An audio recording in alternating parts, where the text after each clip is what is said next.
Lần đầu em đi làm tóc ở Việt Nam. Xin chào, em là Ayano. Hôm nay em đến Liberty Tokyo, một salon tóc Nhật Bản ở Sài Gòn.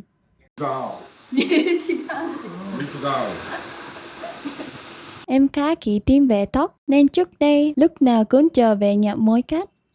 Nhưng lần này tóc già quá rồi, em còn đợi nổi nữa, nên quyết định tự cắt tóc ở Việt Nam luôn. Lần này em cắt kiểu layer. そんなちっちゃい時から英語勉強できたらもう楽勝ですよ将来。 Đặc biệt là tay nghề của anh chủ salon rất đỉnh. Cắt đúng kiểu em muốn luôn. Sau đó em còn làm liệu trình dưỡng tóc nữa, nên tóc mềm và vừa hơn hẳn. Chất lượng và dịch vụ ở đây không khác gì ở Nhật luôn. Salon ở đối diện Takashimaya nên đi lại tiện lắm. Em rất recommend Liberty Tokyo luôn đó.